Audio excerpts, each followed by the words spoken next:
வணக்க மக்களே. நம்ம கார்த்திக் கதையில ஜனவரி 11 என்ன நடக்க போகுது அப்படிங்கறத பத்தி தாங்க இந்த வீடியோல இப்ப நம்ம பார்க்க போறோம். இந்த வீடியோவுக்கு மறக்காம லைக் பண்ணிக்கோங்க. நீங்க லைக் பண்றதுதான் எங்களுக்கு அடுத்து வீடியோ போடுறதுக்கு ரொம்பவே இன்ட்ரெஸ்டிங்கா இருக்கும். ஸோ மறக்காம லைக் பண்ணிட்டு இந்த வீடியோவை பாருங்க. என்ன நடக்குது அப்படின்னு பாத்துக்கிட்டீங்கன்னா, நம்ம வில்லி இருக்காங்கல்ல, அவங்க நேரா ஹீரோயின் கிட்ட போயிட்டு, முன்னாடி அக்கா கறிக்கிட்ட எதையாவது சொல்லி என்ன எப்படியாவது இந்த வீட்டை விட்டு துரத்திடலாம் அப்படின்னு நீங்க எல்லாருமே சேர்ந்து பிளான் பண்ணிக்கிட்டு இருக்கீங்க அப்படிங்கிறது எனக்கு நல்லாவே தெரியுது. ஆனா நீங்க என்ன ட்ரை பண்ணாலும் சரி, கண்டிப்பா என்ன இந்த வீட்டை விட்டு துரத்த கண்டிப்பா உங்களால முடியாது அப்படின்னு சொல்ல, அப்ப ஹீரோயின் சொல்றாங்க, சித்தி இந்த வீட்டுக்கு நல்லது பண்றதுக்காக தான் இதெல்லாம் பண்றேன் அப்படின்னு நீங்க சொன்னீங்க அப்படின்னா நான் கண்டிப்பா ஒத்துக்கிறேன் சித்தி. ஆனா நீங்க பண்றது எதுவுமே சரி கிடையாது. இந்த குடும்பத்துல உள்ள நிம்மதியை கெடுக்கிறதுக்காக நீங்க இவ்வளவும் பண்ணிக்கிட்டு இருக்கீங்க. இது எல்லாத்தையுமே நான் வேடிக்கை பார்த்துக்கிட்டு இருப்பேனா? நேத்து போகி பண்டிகை அன்னைக்கு என் புருஷனோட போட்டோவையும் என்னோட போட்டோவையும் கொண்டு போய் நெருப்புல போட்டீங்க. அது உங்களுக்கு தெரிஞ்சுதான் பண்ணிருக்கீங்க. அதனாலதான் நான் உங்க மேல கை வச்சனே தவிர்த்து மத்தபடி எதுவும் இல்ல. இதை கேட்டதும் பில்லி சொல்றாங்க, இங்க பாருடி, நீ எப்போ என் மேல கை வச்சியோ அப்பவே உன்னை காலி பண்றது அப்படின்னு முடிவு பண்ணிட்டேன். கூடிய சீக்கிரம் உன்னையும் உன் புருஷனையும் பிரிக்கிறேன். ஹீரோயின் சொல்றாங்க, உங்களால முடிஞ்சதை பாத்துங்க சித்தி அப்படின்னு சொல்லிட்டு ஹீரோயின் அந்த இடத்துல இருந்து போறாங்க. வில்லி நினைக்கிறாங்க, இவளுக்கு எவ்வளவு தைரியம் இருந்தா இப்படி பேசுவா, இவளுக்கு கூடிய சீக்கிரம் ஒரு முடிவு கட்டணும் அப்படின்னு சொல்லிட்டு வில்லி சரியான கோபத்துல போறாங்க. அப்ப ஹீரோயின் ரேரா ரூமுக்கு போயிட்டு யோசனையில உட்கார்ந்துருக்காங்க. அப்பதான் அந்த இடத்துக்கு ரோகிணி வராங்க. வந்துட்டு, என்னடி ஏதோ யோசனையில உட்கார்ந்துருக்க? ஹீரோயின் சொல்றாங்க, அம்மா வந்துட்டு 6 மாசத்துல எனக்கும் அவருக்கும் விவாகரத்து ஏற்பாடுக்கான வழிமுறைகளை பாத்துக்கிட்டு இருக்காங்க. போற போக்க பார்த்தா அவர்கிட்ட இருந்து என்ன பிரிச்சிருவாங்க அப்படின்னு தோணுது. இப்போ என்ன பண்றதுன்னு எனக்கு தெரியல அக்கா. எனக்கு ஏதாவது ஒரு யோசனை சொல்லு. இதை கேட்டதும் ரோகிணி சொல்றாங்க, இங்க பாருடி, அம்மாவோட கோவத்தை பத்தி உனக்கு நல்லாவே தெரியும். அம்மாவை சமாதானப்படுத்துறதுக்கான வாய்ப்பே கிடையாது. எனக்கே என்ன பண்றதுன்னு தெரியல. அப்ப மயில இந்த இடத்துக்கு வராரு. வந்துட்டு, என்ன சிஸ்டர் 2 பேருமே வந்து ஏதோ தீவிரமா பிளான் பண்ணிக்கிட்டு இருக்க மாதிரி தெரியுது. அதுக்கு ரோகிணி சொல்றாங்க, இங்க பாத்தீங்களா, உங்களுக்கு எங்கேயாவது தோணுதா எப்படியாவது இவளையும் கார்த்தியையும் சேர்த்து வைக்கணும் அப்படின்னு? ஆனா நீங்க அத பத்தி எல்லாம் யோசிக்கிறதே இல்ல.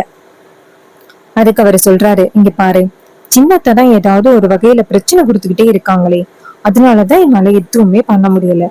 இப்ப என்னதான் பண்ணலாம் ரோகு, நீ ஏதாவது யோசனை சொல்லு அப்படின்னு சொல்ல, அப்ப ரோகிணி சொல்றாங்க, பேசாப்புல இவங்க 2 பேருக்கும் ஹனிமூன் ஏற்பாடு பண்ணி வெளியில அனுப்பலாம். ஏதாவது நல்ல செய்தி கிடைச்சாதான் அம்மாவோட வாயை அடைக்க முடியும். என்ன சொல்றீங்க அப்படின்னு சொல்ல, அப்ப மயில சொல்றாரு, சூப்பர் ரோகு, அப்ப எப்படியாவது அவங்க 2 பேருக்கும் ஹனிமூன் ஏற்பாடு பண்ணலாம். இத பத்தி நான் சகல கிட்ட பேசுறேன் அப்படின்னு சொல்ல, ரோகு சொல்றாங்க, கண்டிப்பா அவர் ஒத்துக்கிறதுக்கு வாய்ப்பே இல்ல. நீங்க தான் எப்படியாவது அவரை ஒத்துக்க வைக்கணும். மயிலு சொல்றாரு, ரோகு அதெல்லாம் நான் பாத்துக்கிறேன், சகல கிட்ட போய் நான் கேக்குறேன் அப்படின்னு சொல்லிட்டு அவரு நேரா நம்ம ஹீரோவை வந்து பாக்குறாங்க. நம்ம ஹீரோ வந்துட்டு நேரா அவர்கிட்ட, சொல்லுங்க ஏதாவது முக்கியமான விஷயமா அப்படின்னு சொல்ல, அவரு சொல்றாரு, சகல இன்னும் எத்தனை நாள் 2 பேருமே இப்படி பிரிஞ்சே இருக்க போறீங்க? அத்தை கண்டிப்பா வந்துட்டு உங்க 2 பேருமே சேர்த்து வைக்கவே மாட்டாங்க. பேசாப்ல நீங்க 2 பேருமே செகண்ட் ஹனிமூன் கிளம்புங்க, ரொம்ப ஹாப்பியா இருக்கும்.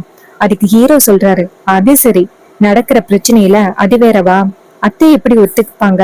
இருந்தாலும் உங்களுக்கு கற்பனை ரொம்ப அதிகம். அதுக்கு மயிலு சொல்றாரு, சகல உங்களை போக வைக்க வேண்டியது எங்களோட பொறுப்பு, நீங்க அதற்கான ஏற்பாடுகளை மட்டும் பாருங்க. ஹீரோ சொல்றாரு, சரி ஓகே, நீங்க என்னமோ சொல்றீங்க, அதுக்காக ஏற்பாடு பண்றேன் அப்படின்னு ஹீரோ வந்து டிக்கெட் புக் பண்ற வேலையெல்லாம் பாத்துக்கிறாரு. இன்னொரு பக்கம் நம்ம மயிலு, ராஜா, ரோகு எல்லாரும் அந்த இடத்துக்கு வராங்க. வந்ததோட நேரா ஈஸ்வரி கிட்ட, அத்தை இது மாதிரி ரேவதிக்கு ஏதோ ஒரு முக்கியமான வேலையா கோயம்புத்தூர் வரைக்கும் போகணுமா, எனக்கு வேற செங்கல் சூளையில இப்ப வேலை அதிகமா இருக்கு. ஏன்னா நீங்க அந்த சின்ன மாப்பிள்ளைய செங்கல் சூளையில எல்லாம் பார்க்க கூடாது அப்படின்னு சொல்லிட்டீங்க. இப்போ நான் தான் அதெல்லாம் பார்த்துக்கிட்டு இருக்கேன். இது மாதிரி சின்னத்தையும் எங்கேயும் போக முடியாது, அவங்களுக்கும் நிறைய வேலை இருக்கு, நீங்களும் போக முடியாது. ரோகுக்கு இப்ப கொஞ்சம் கொஞ்சம் உடம்பு சரியில்லை, சுவாதிக்கு ஒண்ணுமே தெரியாது. இப்போ ரேவதி வந்து கோயம்புத்தூர் போகணும் அப்படின்னு சொல்றா. அவளை எப்படி அனுப்புறது அப்படின்னு சொல்ல, அப்ப ஈஸ்வரி சொல்றாங்க, ரேவதி என்ன விஷயமா போகணும்? ஹீரோயின் சொல்றாங்க, அம்மா இது மாதிரி ஒரு முக்கியமான பரீட்சை வருதுமா, எழுத போறேன். இதை கேட்டதும் ஈஸ்வரி சொல்றாங்க, எனது பரீட்சையா? இத பத்தி நீ என்கிட்ட எதுவுமே சொல்லவே இல்லையே. பரீட்சையெல்லாம் ஒண்ணு எழுத வேணாம். ராஜா சொல்றாரு, ஈஸ்வரி என்ன பேசுற? என் பொண்ணு பரீட்சை எழுதி நல்ல நிலைமைக்கு வரதுக்காக அவ பேசுறா. ஆனா நீ என்ன இப்படி பேசுற? அவ ஏதோ ஒரு வகையில நல்லா இருக்கணும் அப்படிங்கறதுக்காக தானே அவ அப்படி ஒரு முடிவெடுத்திருக்கா. நீ என்ன இப்படி பேசுற? இதை கேட்டதும் ஈஸ்வரி சொல்றாங்க, இங்க பாருங்க, அதெல்லாம் ஒண்ணும் தேவையில்லை. இங்க இருக்கிற சொத்தே நிறைய இருக்கு. இவ வேலைக்கு போய் தான் சம்பாதிக்கணும் அப்படின்னு அவசியமே கிடையாது. அதுக்கு ஹீரோயின் சொல்றாங்க, இங்க பாருமா, என்னம்மா என்னோட வாழ்க்கைய முடிவெடுக்க கூடாது அப்படின்னு சொன்ன. சரின்னு நான் பொறுமையா எல்லாத்துக்கும் சரி அப்படின்னு தலைய செச்சுக்கிட்டு இருக்கேன். இப்ப படிப்பு விஷயத்திலயும் வேலை விஷயத்திலயும் இப்படி பேசுற. அம்மா கடைசி வரைக்கும் என்னால இப்படி இருக்க முடியாது. நீங்க என் புருஷன்கிட்ட இருந்து பிரிச்சுட்டீங்க அப்படின்னா எனக்குன்னு ஒரு அடையாளம் வேணும் இல்ல, என்ன நானே காப்பாத்திக்கிறதுக்கு. சோ அதுக்காகவாவது நான் ஏதாவது ஒரு வேலையை தேடிக்கணும். நீங்க சொல்ற மாதிரி நான் இப்படியே எல்லாத்தையும் வேடிக்கை பார்த்துக்கிட்டு இருக்க முடியாது. எனக்கான வேலைய நான் தேடிக்கணும். என்ன தயவு செஞ்சு நீங்க தடுக்காதீங்க.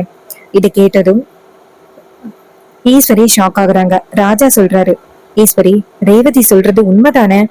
நீ மாப்பிள்ள கூட சேர்ந்து வாழக்கூடாது அப்படின்னு சொல்லிட்ட உன் பொண்ணு. இப்ப என் பொண்ணு அவளோட எதிர்காலத்தை எப்படி பார்த்துப்பா? அவளுக்கான ஒரு அடையாளம் வேணும் இல்ல? அந்த அடையாளம் எதுவுமே இல்லாம அவ என்ன பண்ணுவா? அவளுக்கான அடையாளத்தை அவ ஏற்படுத்திக்கணும் அப்படின்னு நினைக்கிறா. இதுல என்ன தப்பு இருக்கு அப்படின்னு சொல்லி கேட்டதும் ஈஸ்வரியால எந்த பதிலுமே சொல்ல முடியல. சரி அப்படின்னு ஒத்துக்கிறாங்க. இத பார்த்துட்டு ரோஹிணி ரொம்ப சந்தோஷப்படுறாங்க. அப்ப வில்லி கேக்குறாங்க, அக்கா எனக்கு என்னமோ இது ஏதோ பிளான் மாதிரி தெரியுது. இவ எதுக்கு இந்த நேரத்துல போகணும் அப்படின்னு சொல்றா? நீ ஒத்துக்காதுக்கா அப்படின்னு சொல்ல, அதுக்கு ராஜா சொல்றாரு, இங்க பாரு, நீ உன் அக்கா பின்னாடியே கடைசி வரைக்கும் தெரிஞ்சுக்கிட்டு இருக்க. நீ சம்பாதிக்க போகணும் அப்படின்னு அவசியமே கிடையாது. ஆனா என் பொண்ணோட நிலைமைய பத்தி யோசிச்சு பாத்தியா? என் பொண்ணுக்கு கண்டிப்பா ஒரு வேலை வேணும். அப்பதான் அவ எதிர்காலத்துல சந்தோஷமா இருப்பா. இது தேவையில்லாம என் பொண்ணோட திறமைய கட்டுப்படுத்தணும் அப்படின்னு நீ நினைக்காத அப்படின்னு சொன்னதும் வில்லி நினைக்கிறாங்க, கண்டிப்பா இவங்க ஏதோ பேசி அக்காக்காரிய இன்னும் கோவப்படுத்தி பிரச்சனையை உண்டாக்குறதுக்காக பாக்குறாங்க. இப்ப நம்ம என்ன பேசினாலும் அக்கா கண்டிப்பா கேட்க மாட்டாளே அப்படின்னு வில்லி நினைக்கிறாங்க. ஈஸ்வரி நேரா ராஜாவை பார்த்து, சரிங்க, உங்களுக்கு தான் எந்த வேலையும் இல்ல, நீங்க கூட்டிட்டு போயிட்டு வாங்க அப்படின்னு சொல்ல, அதுக்கு ராஜா சொல்றாரு, ஈஸ்வரி உனக்கு என்னை பத்தி நல்லாவே தெரியும். நான் வெளியில போறதுக்கு வாய்ப்பே கிடையாது. நீ வந்துட்டு பேசாப்பலா மாப்பிள்ள கூட பொண்ணு அனுப்பிவிடு. அவரு பத்திரமா கொண்டாந்து ரேவதிய வீட்டுல விட்டுருவாரு.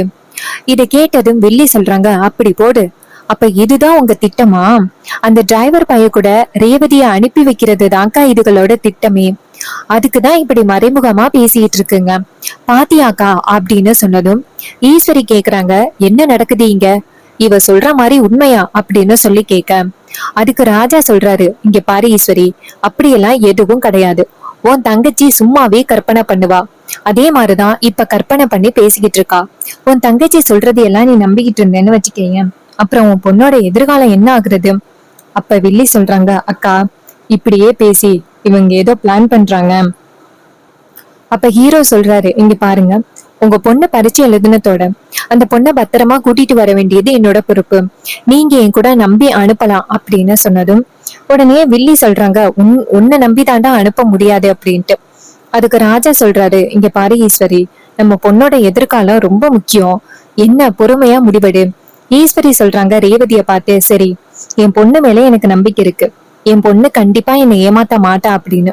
சரி நீ போயிட்டு வா அப்படின்னு சொன்னதும் ஹீரோயின் ரொம்ப ஹாப்பியா, ரொம்ப தேங்க்ஸ்மா அப்படின்னு சொல்லிட்டு நேரா ஹீரோவை பார்த்து, சரி வாங்க போகலாம் அப்படின்னு சொல்லிட்டு அவங்களோட திங்ஸ் எல்லாத்தையுமே பேக் பண்றாங்க.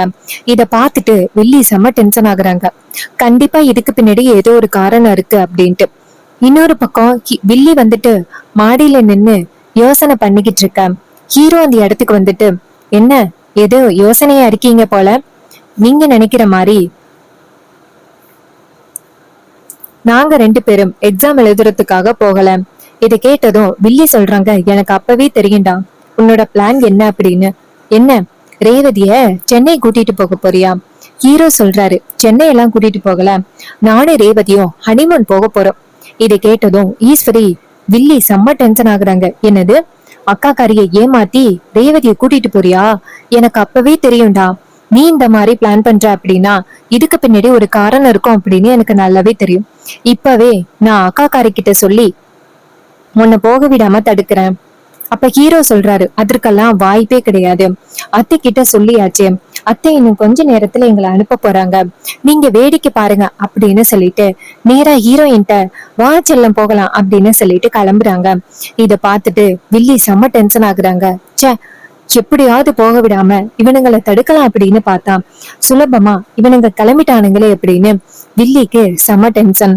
அதுக்கப்புறம் ஹீரோ நேரா ஹீரோயினை கூட்டிக்கிட்டு கார்ல கிளம்புறாரு. இத பாத்துட்டு வில்லிக்கு செம காண்டு. நம்ம ஒண்ணு நினைச்சா ஆனா இங்க ஒண்ணு நடக்குது அப்படின்னு வில்லிக்கு செம டென்ஷன். ஹீரோ நேரா ரேவதியை கூட்டிக்கிட்டு கிளம்புறாரு. அதுக்கப்புறம் எல்லாரும் போனதோட நேரா வில்லி வந்துட்டு கோவத்துல நிக்க ராஜா நேரா ஈஸ்வரி வில்லி கிட்ட வந்துட்டு, என்ன, எப்படியாவது என் பொண்ணும் என் மாப்பிளையும் சந்தோஷமா இருக்கிறத தடுக்கலாம் அப்படின்னு நீ நினைச்சியல்ல, நீ என்ன ட்ரை பண்ணாலும் இனிமே நடக்கிறதுக்கு வாய்ப்பே இல்லை. என் பொண்ணு இனிமே எதிர்காலம் நல்லா இருக்க போகுது. நீ உன் புருஷன் கூட சேர்ந்து வாழ்றதுக்கான வழிய பாரு. அதை விட்டுட்டு இந்த குடும்பத்தை பழி வாங்கணும் அப்படி இப்படின்னு சொல்லிக்கிட்டு இருந்தேன்னு வச்சுக்கேன், அது உனக்கு ரொம்ப பெரிய பிரச்சனையா முடிஞ்சிடும். உன்னுடைய எதிர்காலமும் ரொம்ப பாதிக்கப்படும். இப்பவே அந்த சிவனாண்டி கூட சேர்ந்து சந்தோஷமான வாழ்றதுக்கான வழிய பாரு. ஏன்னா அவங்க கூட சேர்ந்து பொங்கல் வைக்கிறதுக்காக போயிருக்க, ஆசையில தான் போயிருக்க அப்படிங்கறது நல்லாவே தெரியும். ஏன் நீ வந்துட்டு அதையெல்லாம் மறைச்சு ஈஸ்வரிக்கு பயந்துகிட்டு கிடக்குற? நீ இப்பவே போயிட்டு உன் புருஷன் கூட சேர்ந்து சந்தோஷமா வாழலாம். அதை விட்டுட்டு நீ இப்படியே தெரிஞ்சுக்கிட்டு இருந்த உன்னுடைய எதிர்காலம் டோட்டலா காலி ஆகிடும். தயவு செஞ்சு நீ போயிரு. அதுக்கு வில்லி சொல்றாங்க, இங்க பாரு, நீ சொன்னதோட நான் கேட்பேன் அப்படின்னு நினைக்கிறியா? என்ன பொறுத்த வரைக்கும் என் அக்காக்காரிய ஜீரோ ஆக்குறதுதான் என்னுடைய வாழ்க்கையோட லட்சியமே. அதை தவிர்த்து எனக்கு வேற எந்த லட்சியமும் கிடையாது அப்படின்னு சொல்லிட்டு வில்லி அந்த இடத்துல இருந்து போறாங்க. இத பார்த்துட்டு ராஜா நினைக்கிறாரு, இவ எத்தனை வருஷம் ஆனாலும் திருந்துறதுக்கு வாய்ப்பே கிடையாது, இவளை சுத்தமா திருத்தவும் முடியாது அப்படின்னு அவரு டென்ஷனா அந்த இடத்துல இருந்து போறாரு. அப்போ வில்லி நினைக்கிறாங்க, இவனுங்க எல்லாருமே சேர்ந்து எப்படியாவது அந்த டிரைவர் பையலையும் ரேவதியையும் சேர்த்து வச்சு சந்தோஷமா வாழ வைக்கணும் அப்படின்னு இப்படி எல்லாம் பிளான் பண்ணிக்கிட்டு இருக்கானுங்க. ஆனா இவனுங்க என்ன முயற்சி பண்ணாலும் நடக்கிறதுக்கு வாய்ப்பே இல்லை, நான் பாத்துக்கிறேன் அப்படின்னு சொல்லிட்டு வில்லி செம காண்டுல பேசிக்கிட்டு இருக்காங்க. அதுக்கப்புறம் ஹீரோ நேரா ஹீரோயினை கூட்டிக்கிட்டு கிளம்புறாரு. அப்ப ஹீரோயின் சொல்றாங்க, எப்படியோ அம்மாவை ஏமாத்தி கிளம்பியாச்சு. அப்ப ஹீரோ சொல்றாரு, ஆமா, இருந்தாலும் அத்தைக்கு உண்மை தெரிய வந்துச்சு, கண்டிப்பா நம்மள சும்மா விட மாட்டாங்க. அதுக்கு ஹீரோயின் சொல்றாங்க, அதெல்லாம் அம்மா கோவப்பட மாட்டாங்க, அப்படி கோவப்பட்டாலும் ஆத்துக்கலாம் என்ன நடக்க போகுது, அம்மா 2 சத்த போடுவாங்க, சித்தி வந்துட்டு ஏத்தி விடுவாங்க, இதானே நடக்கும். இதை கேட்டதும் ஹீரோவும் சரி அப்படின்னு சொல்றாரு.